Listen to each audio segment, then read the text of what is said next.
Qué hermosos cantos que nos hablan de que queremos estar cerca de Jesús. Y precisamente de eso va a tratar la predicación de hoy. Hermanos, bienvenidos. Gracias por estar aquí presentes. Y pues les invito a que vamos a hacer una oración para poner en manos de Dios esta hora. Gracias, Dios nuestro, Padre, Pastor amoroso. Muchas gracias por el estar aquí, el amarnos, el guiarnos a través de tu palabra y todo lo que tú nos das. Nosotros reconocemos que te necesitamos en nuestras vidas, día con día. Y Señor, pues danos tus palabras, danos de tus palabras y aliméntanos, danos de tu agua. Llévanos a esos lugares tranquilos para estar recibiendo ese alimento y esa presencia tuya que tú quieres que estemos contigo y disfrutar contigo. Bendice a cada uno de los hermanos y amigos que están aquí en esta hora, Señor, y pues que podamos también recibir este mensaje todos. En el nombre de tu Hijo Jesucristo y por su sacrificio te agradecemos esto. Amén. Hay una historia de la Segunda Guerra Mundial. Cuando terminó la Segunda Guerra, los aliados agarraban a unos niños que pues, no tenían familia y no tenían alimento, los rescataron más bien y los refugiaron y los tenían ahí dándoles cuidado y alimento. Y esos niños, fíjense qué importante es la situación que sucedió, porque a pesar de que ya estaban rescatados y resguardados, los niños no podían dormir. Sentían una intranquilidad que sentían y no sabían exactamente qué estaba pasando, cómo hacerle para ese problema de esos niños que habían rescatado y no podían dormir, no podían descansar. La guerra ya había terminado, ellos estaban a salvo, pero en sus mentes algo seguía intranquilo. Y entonces se sentían temerosos y le preguntaban a un psicólogo dio una solución. Bueno, pues saben que denle un pedazo de pan a cada niño, denle un pedazo de pan y para que lo tenga ahí en la mano en la noche, no para que se lo coman, para que lo tenga ahí. Si quiere comerlo, pues que lo coma y le dan otro, pero siempre debe tener un pedazo de pan en la mano y así se va a dormir. Y esa fue la solución con esa rebanada de pan durante toda la noche. Cuando venían esos recuerdos, ellos tal vez vieron cómo mataron a sus padres, lo sabemos, o tantas muertes que hubo, tantas cosas de abusos que vivieron, y en una mente infantil la repercusión que tuvo esto. Y sí, ellos empezaron a descansar, se acostaban con el sentimiento de que tendrían algo que comer el siguiente día. Y esa seguridad les producía calma y descanso apacible. Y bueno, este salmo que vamos a ver el día de hoy, del Salmo 23, produce un efecto en nosotros de la misma manera. Sabemos, los que creemos en Cristo y en Jehová y en Dios, en nuestro Señor, todos los que somos creyentes del verdadero Dios, sabemos que tenemos esa seguridad de que día con día Él estará con nosotros. Y curiosamente el Salmo 23 es parte de un arreglo quiasmático, de quiasmo se llama, y no es el salmo principal en el quiasmo. El salmo principal sería el Salmo 19.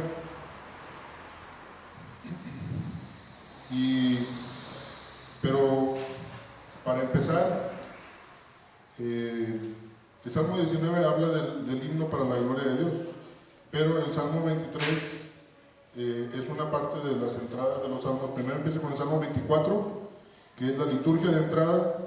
Luego el Salmo 23 es un salmo de confianza. El Salmo 22, vamos hacia atrás, ¿verdad? El Salmo 22 es un salmo de lamentación. Dios mío, ¿por qué me has desamparado?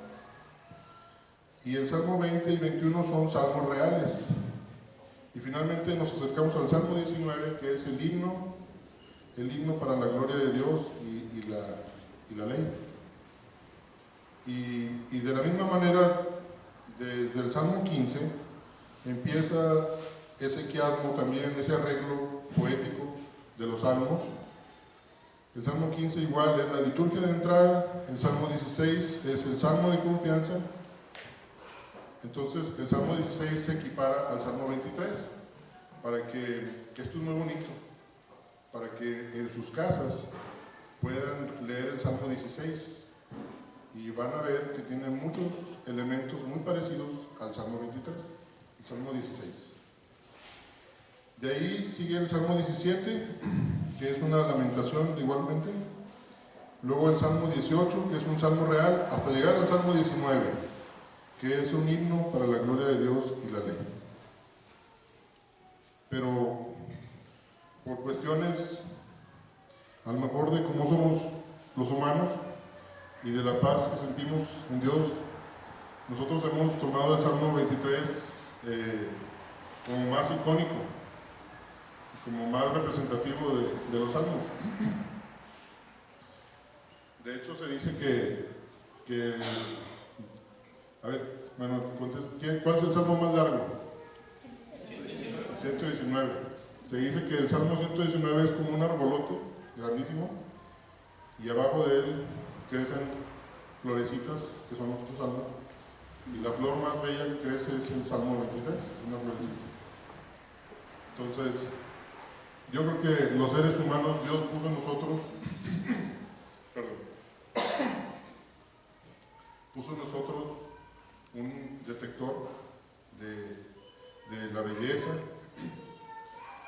y aunque sea una florecita pequeña, pues vale la pena ahorita en este momento tomarla y analizarla y tratar de, ahora sí que como lo hacen los animales que rumian, estarla masticando un poquito. Y los quiero invitar a que nos pongamos, se pongan de pie conmigo para que leamos el Salmo 23. Me gustan abrir su Biblia.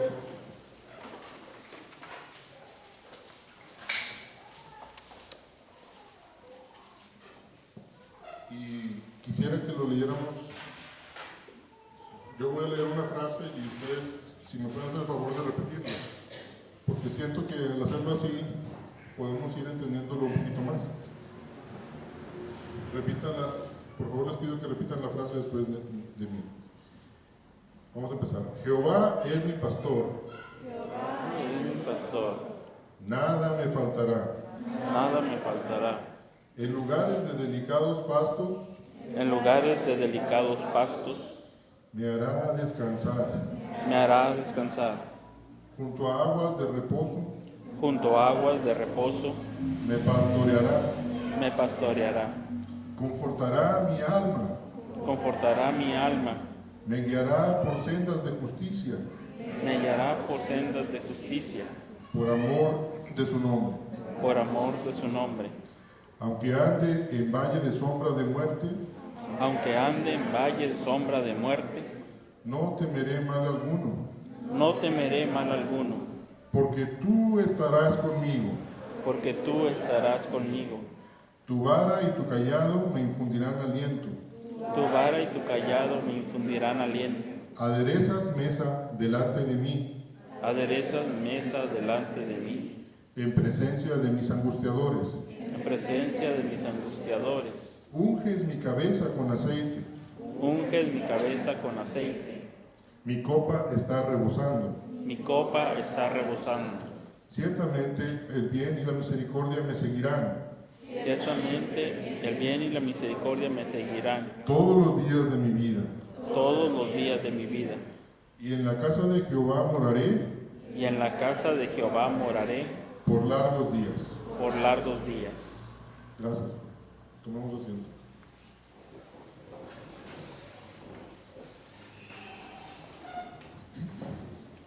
Y bueno, pues como todos sabemos que es poesía, como lo hemos estado viendo con José Luis, ¿verdad? Pues es una poesía. Es interesante ver cómo lo escribieron y las palabras que usaron, si se puede, si hay esa posibilidad en el original, pues es muy bonito y es muy bueno. Pero más que nada hay que ver las frases que está teniendo aquí y cómo podemos dividirlo. Y bueno, hay tres secciones en este salmo. La primera, si gustan marcarla ahí en su Biblia o tenerlo en mente, es del versículo 1 al 3. Y le vamos a poner el pastor provee. Y la segunda sección de este salmo es el versículo 4 solamente, que es el pastor protege. Y la tercera sección es el pastor recibe. Entonces, no va a ser muy tediosa la predicación. Les invito a que me sigan, me acompañen en esta. Entonces, el pastor provee, el pastor protege y el pastor recibe. Son tres verbos, tres cosas que está haciendo el pastor por nosotros, o por el pueblo, o por las ovejas. Vamos a ir desglosando esto. Entonces, la primera parte, el pastor provee, y empieza a decir el versículo: Jehová es mi pastor. Y con la primera palabra del Salmo, y de manera enfática, está el nombre de Jehová. Jehová es mi pastor. Y el Jehová, el Dios del pacto de Israel. David, como lo hemos visto también en los estudios, ellos se anclaban hacia atrás, hacia el pasado, hacia el pacto que había sucedido, y tenían muy en mente y muy clara la escena de Moisés con los 10 mandamientos, y como en Éxodo 22 el Señor se presenta como: yo soy Jehová, yo soy el que soy, yo te saqué de esclavitud de Egipto. Ese Dios que sacó a los israelitas es el que David tiene en mente, y es el mismo Dios que en unos salmos atrás también David observa las constelaciones y el universo y dice: ¿cómo es que te acuerdas del ser humano? Ese Dios es el Dios, es el pastor de estas ovejas que está plasmando David en este salmo. El nombre de Dios es más que una etiqueta para identificarlo, y nos comunica su naturaleza y su carácter. Entonces, eso es muy importante porque los judíos se basaban mucho en los nombres antiguamente, y si tú te llamabas Moisés, pues tiene que ver algo con las aguas, fue sacado de las aguas. Y sí, cuando fue bebé fue sacado de las aguas, y cuando pasó por el Mar Rojo fue sacado de las aguas, y también con tantas problemáticas fue sacado de las aguas, de esas problemáticas con el mismo pueblo hebreo. Por ejemplo, no sé, ¿alguien de aquí sabe su nombre, el significado de su nombre? ¿Y quiera decirme? ¿Sí? ¿Pedro? Piedra. Bueno, por eso aguantas todas las pruebas que te vienen, ¿verdad? Exactamente, pues es algo de pensar a veces nuestros nombres. Juan significa Dios tiene misericordia, y luego también me llamo de Dios, entonces también hay un mensaje que Dios me está dando, ¿verdad? Y que hay que ser congruentes con ese mensaje, y gracias a Dios que Él me ha dado esa gracia para buscar ese camino también. Y bueno, el nombre de Jehová no es una etiqueta, indica su naturaleza. Es un Dios que es un Dios de pactos, como dice el canto, ¿verdad? Por ahí. Y es un Dios no solamente que está en el universo y que está moviendo naciones y cosas impresionantes, sino que también está presente. Es un Dios personal. Él es mi pastor, Jehová es mi pastor. Y aquí hay un lenguaje figurativo, y vemos que Él desea una relación íntima y personal con su pueblo. Dios no está aislado allá en un limbo o en alguna parte lejana, sino que está presente ahí, está haciendo presencia con las ovejas. Ese es el pastor de las ovejas. Este Dios es el pastor de David, pero Dios puede y quiere ser el pastor del lector también. Entonces, aquí tenemos una invitación todos para que Él le sea nuestro pastor. Y el verbo pastorea, porque en el hebreo viene como verbo, así, Jehová me pastorea, en el original hebreo se encuentra en un tiempo participio. Y eso significa que el participio significa que se refiere a una acción que sucedió en el pasado, pero que por su cercanía con el presente aún tiene influencia sobre este. Y yo le pregunto a usted y a ti, a todos que estamos aquí enfrente y atrás, les pregunto, ya se me olvidó lo que les iba a preguntar, pero aquí lo tengo, ¿verdad? Dice, aquí está, dice, ¿qué cosas ha hecho Dios en el pasado por usted que lo están influenciando en bendición hasta el día de hoy? ¿Qué cosas ha hecho Dios por nosotros? Pues reflexionemos un poco desde la salvación que Dios obró en la cruz a través de la muerte y resurrección de su Hijo Jesucristo. Es una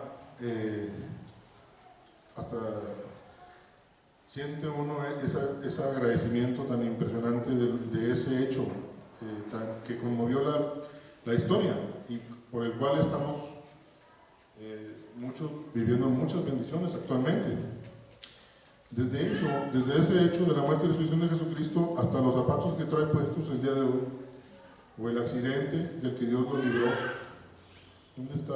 Bueno, por ahí Betty tuvo un accidente, ¿verdad? Una vez tu esposa José Luis en un carro y pues gracias a Dios no pasó a mayores. Pues yo creo que si levantáramos la mano, pues muchos hemos chocado. Mi esposo una vez se volcó, y no pasó nada. Y pues podemos dar muchos ejemplos. Bueno, eso es algo que Dios ha hecho por nosotros, no nos damos cuenta, pero Él lo hace. El carro o la casa que Dios le proveyó, o la llegada del Evangelio a este continente, a este país y a esta ciudad, y el hecho de estar unidos aquí hoy en este edificio bajo un techo, todos para estudiar la Biblia y escuchar la palabra que alimenta nuestra alma, también es algo maravilloso que Dios nos da. Eso es lo que Dios ha hecho por nosotros, entre miles de cosas más. Sin duda Dios nos cuida, ese es un hecho, y a veces no lo alcanzamos a notar. Pero dice el Salmo, nada me faltará. ¿Qué me pueden decir ustedes respecto a eso? A lo mejor dicen, no, pero antes no me va a faltar nada material. ¿Por qué? Ahorita traigo algunas deudas, y traigo esto y lo otro.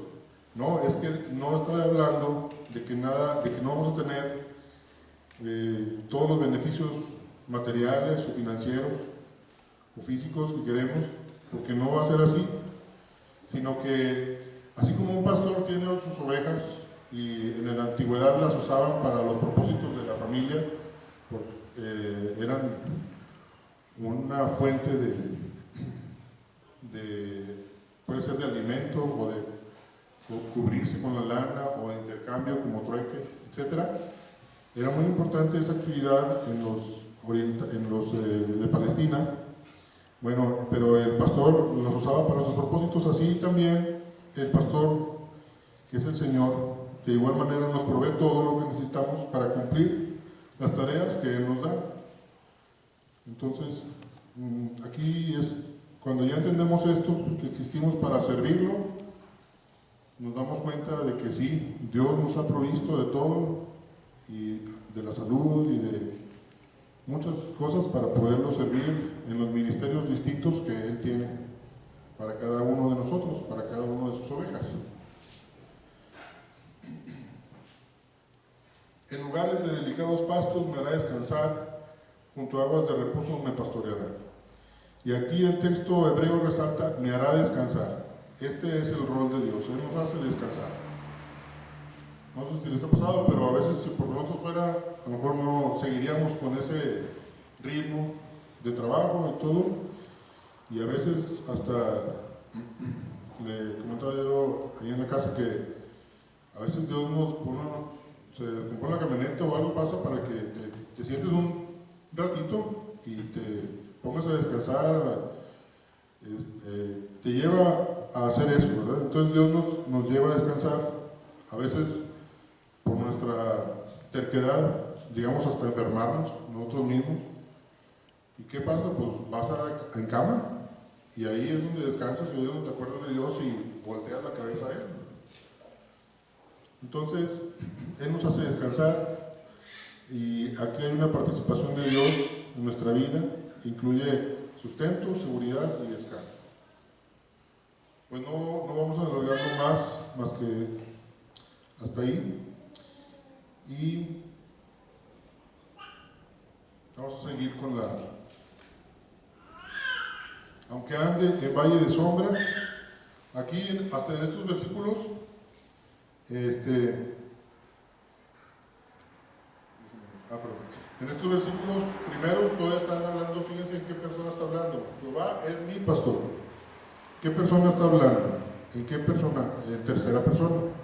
Yo, tú, él. Jehová, él, es mi pastor. Está hablando en tercera persona. Y el siguiente hecho que vemos es: confortará mi alma, me guiará por sendas de justicia por amor de su nombre. Esto, confortará mi alma, hace pensar en el pastor que trae de regreso a la oveja que se extravió. Y lamentablemente debemos reconocer que no somos perfectos. Todos los cristianos nos apartamos muchas veces, pero Dios sabe quiénes son sus ovejas y Él tiene sus métodos y sus formas para traer nuevamente a las ovejas. Todos los cristianos a veces nos alejamos de Dios y al hacerlo nos estamos exponiendo a muchos peligros, así como las ovejas. Pero Él nos trae de regreso al redil. Jesús comparó a Dios con un pastor que perdió una oveja, y este pastor dejó a las otras 99 para buscar a la que se había perdido. Vemos Mateo 18, 12 al 14. Vamos a Mateo 18, 12 al 14.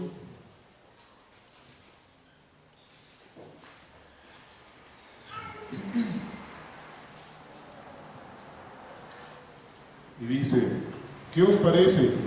Si un hombre tiene 100 ovejas y se descarría una de ellas, ¿no deja a las 99 y va por los montes a buscar la que se había descarriado? Y si acontece que la encuentra, de cierto os digo que se regocija más por aquella que por las 99 que no se descarriaron. Así, no es la voluntad de vuestro Padre que está en los cielos que se pierda uno de estos pequeños. Pues aquí es el mismo hecho tan misericordioso que es nuestro pastor, que Él, cuando nos llevamos a salir del redil o apartar, Él va a costa de lo que sea y nos retoma y nos lleva por sendas de justicia. Y el pastor es el líder. Aquí hay un liderazgo y nos lleva por sendas de justicia para llevarnos ¿a dónde? A pastos seguros, a donde los rebaños se van a mover. El pastor, primero, él es el que selecciona el camino a seguir, y por estas sendas de justicia, los caminos seguros, es donde estamos a salvo del peligro. Él va ahí con nosotros, con su vara, con su callado, y estamos a salvo cuando estamos con Él. Y también sabemos que nos va a llevar a ese lugar de descanso y de sustento. La presencia de Dios elimina nuestro temor. Dios guía a sus seguidores por los caminos correctos, por amor de su nombre, para sostener su propia reputación. Según el pensamiento hebreo, el nombre de una persona reflejaba su carácter. Por eso cuando el pueblo de Dios hace lo correcto, defiende el carácter de Dios. Muy bien, me detengo un poco en este punto para hacer una pregunta. ¿Cómo expresan las ovejas la confianza en el pastor? Las ovejas no expresan nada, porque no hablan, ni ven, ni son muy... Sus sentidos, los 5 sentidos que tenemos nosotros y muchos animales en diferente nivel, bueno, ellas no oyen muy bien, no ven muy bien, todo no tienen muy buenos sentidos, ¿verdad? Pero ¿cómo expresan las ovejas? No es pregunta capciosa, pero ellas tienen confianza en el pastor.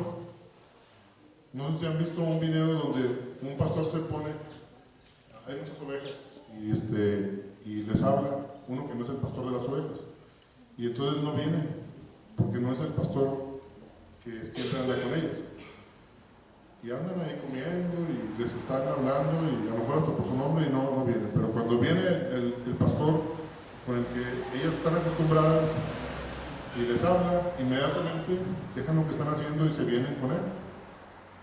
Esa es una confianza que tienen las ovejitas con el pastor. Es la manera que expresan que tienen confianza en él.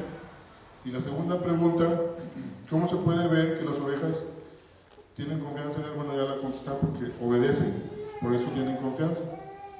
Y aquí se desprende una verdad, hermanos. La verdadera confianza en Dios se manifiesta cuando le obedecemos. Ahí es donde se manifiesta que en realidad Jehová es nuestro pastor, cuando lo estamos obedeciendo. Y pues que Dios siga haciendo su trabajo en nuestros corazones para que podamos obedecerle día con día, en todas las áreas de nuestra vida, que podamos tener esa confianza en Él. Seguimos avanzando a la segunda etapa. Y aquí es el pastor protege. Ya vimos el pastor provee. Ahora el pastor protege, versículo 4. Aunque ande en valle de sombra de muerte, no temeré mal alguno, porque tú estarás conmigo. Tu vara y tu callado me infundirán aliento. Entonces, hay una literatura ahí que estuve revisando ayer, y ese valle de sombra de muerte sí existe. Es un desfiladero que se le conoce con ese nombre. Es un lugar muy peligroso, está entre Jericó y el Mar Muerto, y los pastores judíos lo conocían y lo usaban para transhumancia. ¿Sabemos qué es esa palabra transhumancia? Cuando llevan a las ovejas de un lugar a otro para comer.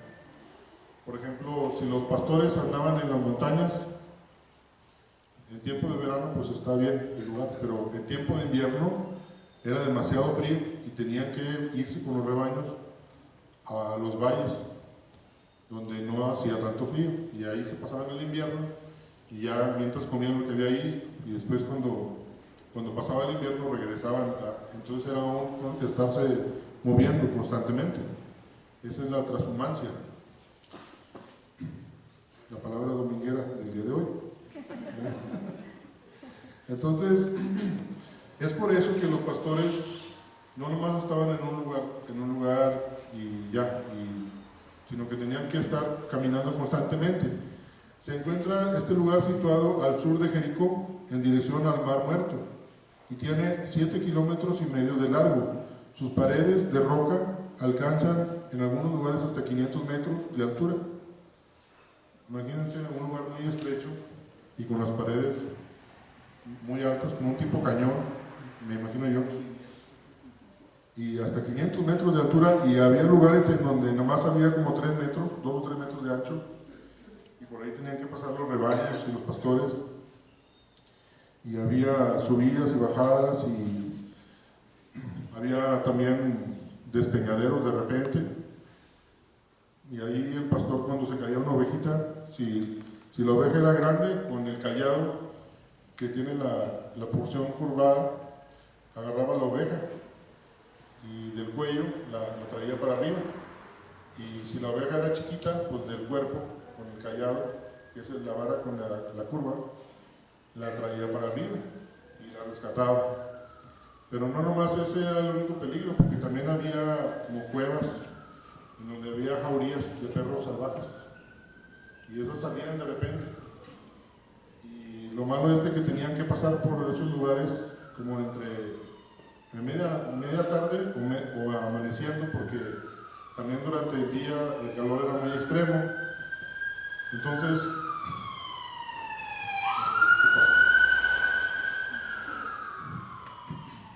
Entonces, no era una cuestión sencilla, los peligros eran muchos, y imagínense, solamente imaginen esto: Job tenía 14,000 ovejas, y Salomón, cuando estuvo en la dedicación del templo, ofreció muchas miles de ovejas. Ahorita no me acuerdo el número, pero los pastores a veces tenían grandes cantidades de ovejas. Para poder controlar eso y estar al pendiente, era toda una hazaña. Y de repente salían esas jaurías de perros y el pastor iba ahí con ellos y las defendía. Entonces, había muchos peligros ahí.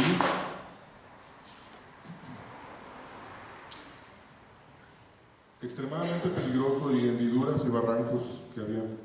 Además de esto también, bueno, ya aquí quisiera volver a nosotros. Es un concepto alegórico también esto del Valle de la Sombra de Muerte.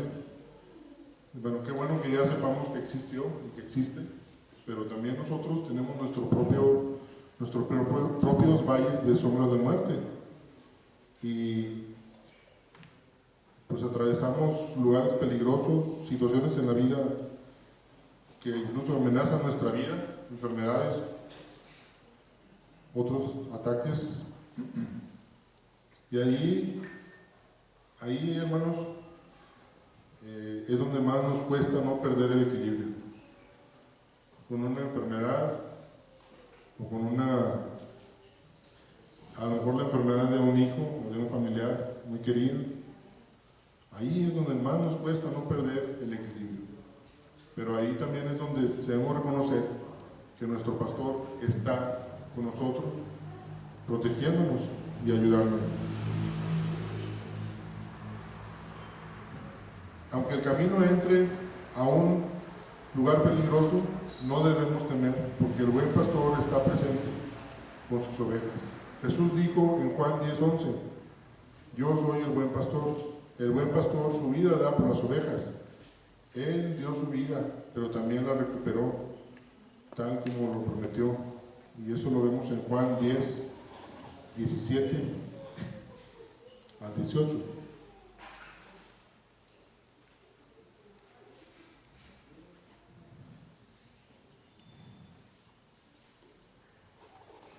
Por eso me ama el Padre, porque yo pongo mi vida para volverla a tomar. Nadie me la quita, sino que yo de mí mismo la pongo. Tengo poder para ponerla y tengo poder para volverla a tomar. Este mandamiento recibí de mi Padre. Ahora Él está vivo y presente con sus ovejas, y también Él es la luz que ilumina en la oscuridad de este valle de sombra de muerte.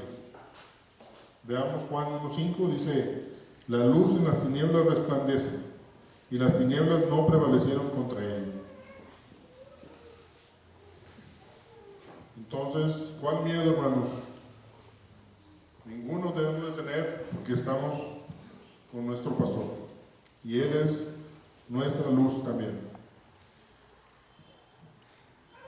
Bueno, ¿qué más notaron? A ver si están despiertos. Okay. Vamos a hacer una preguntita más. ¿Qué más notaron en este versículo 4?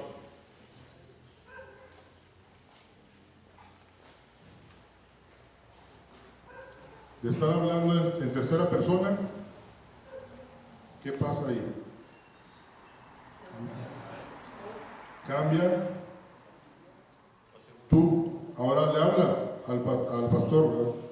Porque tú estarás conmigo. Ahí hay un cambio. Ya no dice él, es mi pastor, ¿verdad? Sino que ahí ya la oveja toma conciencia y dice, tú estarás conmigo.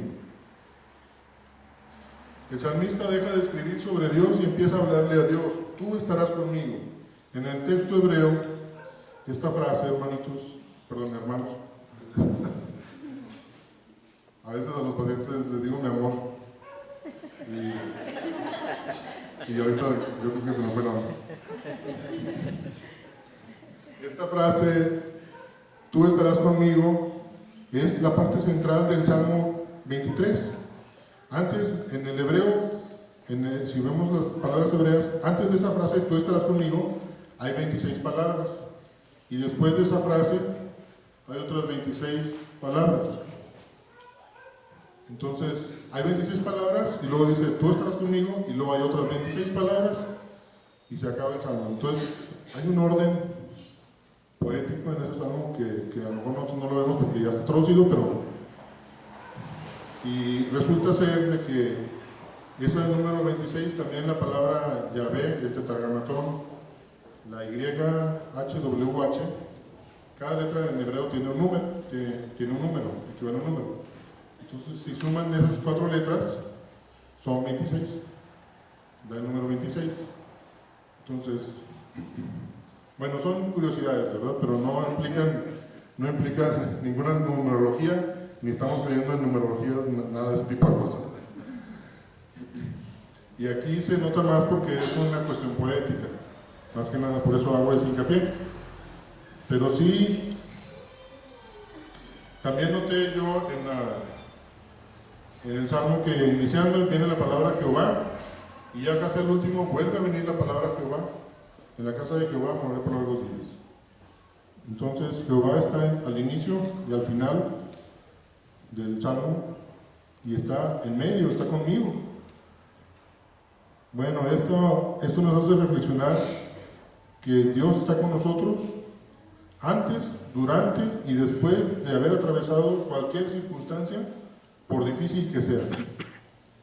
Dios está conmigo. Y todavía en el original se reduce a 2 palabras, solamente tú conmigo, tú conmigo. Es todo. No usa el verbo, solamente 2 palabras, tú conmigo. Hay una fusión de Dios y yo y Dios. Y esa es la intimidad que Dios quiere que tengamos con Él, completamente. Entonces podemos exclamar, y no es pregunta, es exclamación, es aseveración lo que le estoy diciendo. Podemos exclamar llenos de fe, Señor, tú conmigo. A ver, repitan conmigo, Señor, tú conmigo. Señor, tú conmigo. Podemos exclamar llenos de paz y confianza, Señor, tú conmigo. Señor, tú conmigo. Podemos exclamar llenos de gozo, eso también es maravilloso, que el gozo que Dios nos da. Llenos de gozo, Señor, tú conmigo. Señor, tú conmigo. Y podemos exclamar también como rebaño y como iglesia, Señor, tú con nosotros. Señor, tú con nosotros. Por difícil que sea la situación. Por difícil que sea la situación. Gloria a Dios por esta palabra de que somos ovejas tuyas. La misma palabra lo dice, la misma Biblia lo dice, ovejas de su prado. Y terminamos aquí esta fase de Dios, el pastor protege.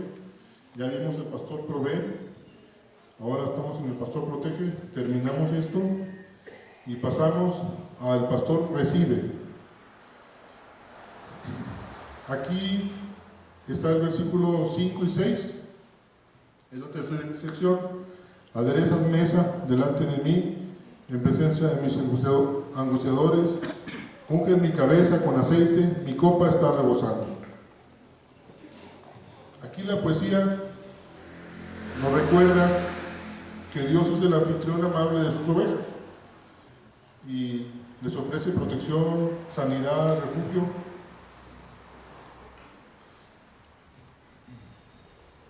No sé si ustedes se han fijado, pero cuando volvemos a nuestra casa después de un viaje o que anduvimos mucho tiempo fuera, pues para nosotros la casa es un lugar ya donde voy a descansar, donde voy a lo mejor convivir con mi familia, recuperar energías, y es algo muy bonito, ¿verdad? De hecho, el hogar de cada uno de nosotros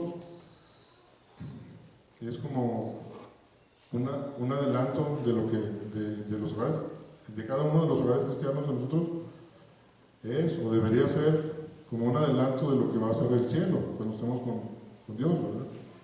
En su presencia directamente. Bueno, pues si en nuestra casa sentimos eso, imagínense en la casa de Dios. Y aquí algunos eruditos creen que la metáfora cambia de un pastor a un anfitrión en una cena. Y antes los judíos eran, la cultura judía eran muy frugales, es la palabra frugales, que no comían tanto, ¿verdad? Solamente como para recuperar las fuerzas. Y pues como debe ser, así debe ser. Y comían a lo mejor higos cuando andaban en el campo, comían como miel, vemos en la Biblia, ¿verdad? Pescado, cosas muy nutritivas, pero no en exceso. A veces cuando viajaban llevaban frutos secos para la energía también, y agua, pues con el Jordán, ¿verdad? Pero a veces sí hacían unos banquetes en situaciones especiales, y en esos banquetes el anfitrión daba lo mejor a los invitados, les daba el mejor vino, algunos lo dejaban para el último, o más bien era inicial y luego dejaban el otro para después, pero trataban de dar una buena impresión de abundancia, esa es la idea. Y no nada más la impresión, sino que había abundancia.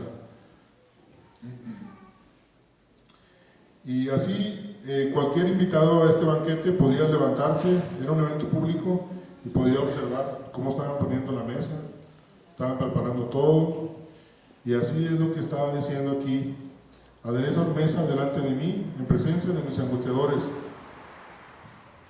A lo mejor podría haber gente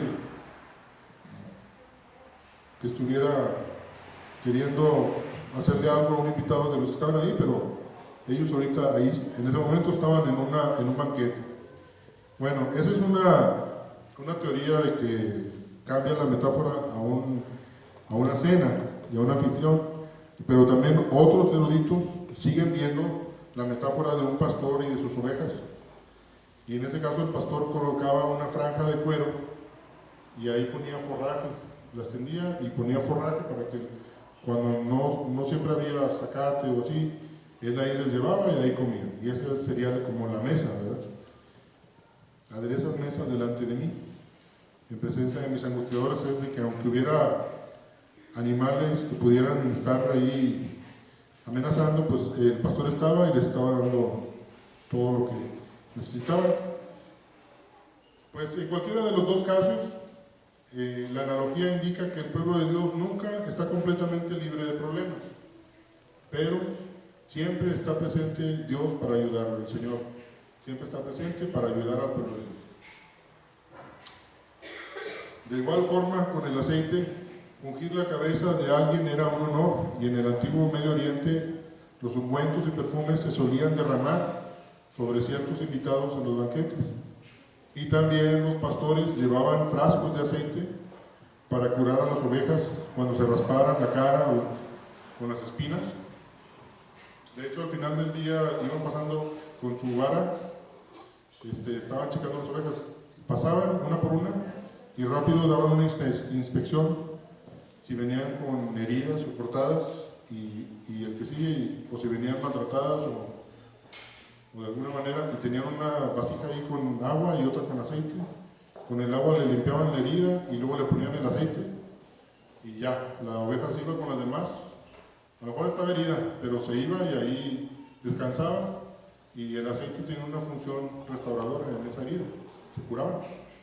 Pero si el pastor no estaba atento, la oveja pues se podía infectar y era peor. Entonces esa era una cosa rutinaria que hacían los pastores, estar checando oveja por oveja y listo, ¿no? Y que comieran y todo, y contarlas. Entonces había dos cuestiones, un cayado y una vara. Entonces se dice que el cayado era muy largo y era como para guiar, pero la vara tenía como unos picos, unos pinchos en la punta, y con esa, cuando salían los perros salvajes, el pastor defendía a las ovejas. Entonces, pues, otra información que se tiene por ahí es de que con la vara hacían eso, de que contaban una oveja, dos ovejas, tres, y con la vara también, pero no con la de picos, ¿verdad? Pero con la otra, cuando la ovejita se tardaba ya, o se iba por otra, se tardaba en caminar, le movían un poquito así para que avanzara al mismo ritmo que las otras. Por eso nuestros pastores a veces hacen eso con nosotros y hacen bien. No crean que nos vamos por mal. Y la otra es de que también cuando se salían de redil y se iban a otro, porque estaba más bonito allá, de esas veces, pues iban por ella y con la vara le pegaban un poquito para que se fuera para allá porque aunque esté más bonito, está peligroso allá donde anda, ¿no? Esas eran las funciones de los instrumentos que traían los pastores de aquel entonces. Generalmente era la función del más joven, como lo vemos con David, porque los más grandes tenían que ir a ayudar al papá a la actividad de la agricultura, que era más pesada, y los más jóvenes pues tenían más velocidad para esa actividad de las ovejas. Y bueno, es una cosa muy importante entender todas esas cosas que se daban en la vida pastoril. Y por último, en cuanto a la copa, en general la escritura se usa en sentido figurado y denota la provisión y protección de Dios también, la copa, ¿verdad? David no solo tuvo lo suficiente, no solo tuvo una copa llena, sino más que suficiente, una copa rebosando. Y con la presencia del Espíritu Santo en nuestras vidas y el contentamiento que Dios nos da, podemos decir también nosotros, mi copa está rebosando.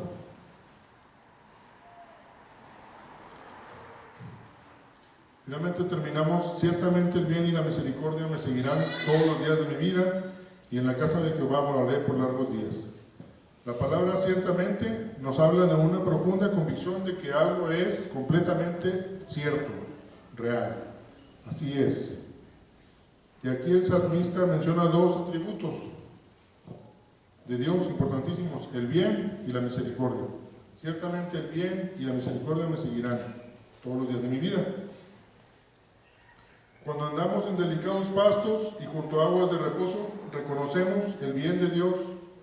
Y cuando andamos en valles de sombra, de muerte, nos tomamos de su misericordia y de su amor. La senda de justicia por la que el pastor nos guía puede pasar tanto por terreno como por un terreno como por el otro. Pero estamos seguros que en la casa de Jehová moraremos por la eternidad. Aquí termina esta tercera parte del Salmo. Y vemos que, independientemente que unos eruditos piensan que cambió la metáfora, otros piensan que no, pero la idea viene siendo la misma. El pastor nos recibe al final del día, nos unge, si estamos heridos, o el anfitrión nos recibe en su casa y nos provee de todo y nos protege, a pesar de los enemigos, de los angustiadores. Y bueno, pues tenemos una historia en el libro de Samuel, así rapidito para terminar, en 2 de Samuel 9, de Mefiboset.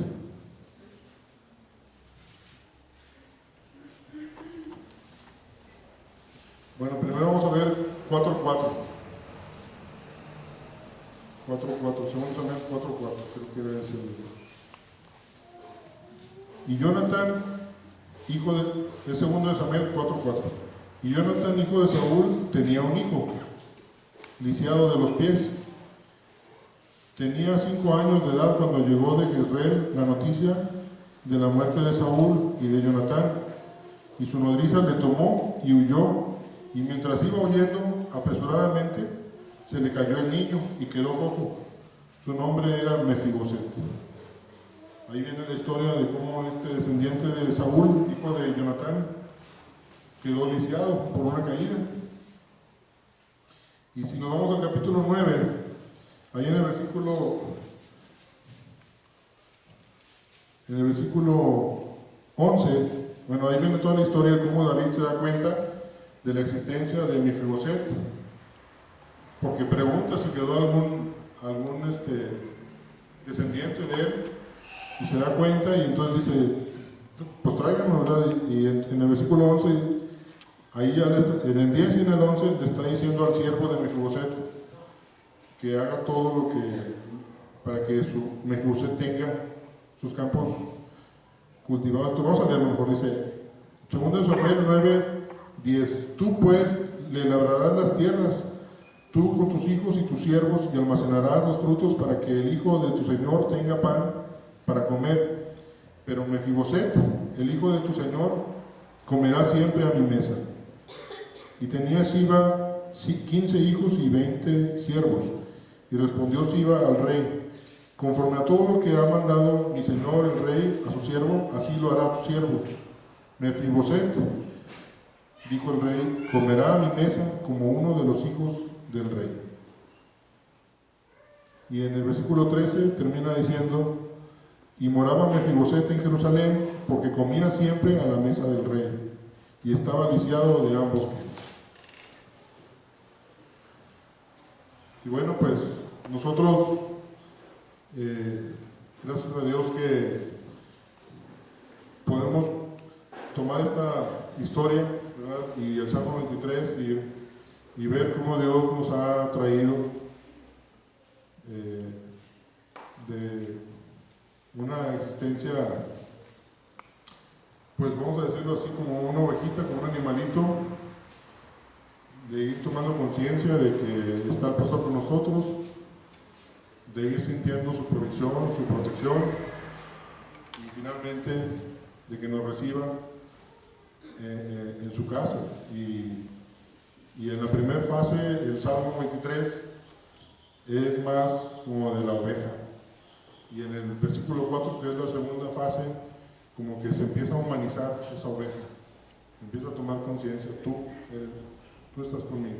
Y en la tercera fase del Salmo ya no nada más es más humano el asunto, sino que ya está en la casa del anfitrión. De igual manera Mefiboset, sin entenderlo tal vez y sin esperárselo, llega esa gracia y misericordia, ese bien y esa misericordia de Dios a través de David, y resulta que el resto de su vida, el resto de sus días, come en la casa del rey. Y más nos impacta cuando vemos Isaías 53:7, que dice: angustiado él y afligido, no abrió su boca. Como cordero fue llevado al matadero, y como oveja delante de sus trasquiladores enmudeció y no abrió su boca. Entonces, nuestro Dios siguió un camino contrario. Él, siendo Dios, se humanó y se entregó como un cordero, para que nosotros, siendo como ovejitas, ahora seamos estemos en la casa real de Él. Y pues qué gran bendición y enseñanza tenemos a la mano con esto, con este salmo, ¿verdad? Y estas meditaciones. Nosotros no lo, así como Mefiboset, no hicimos nada para merecer esto.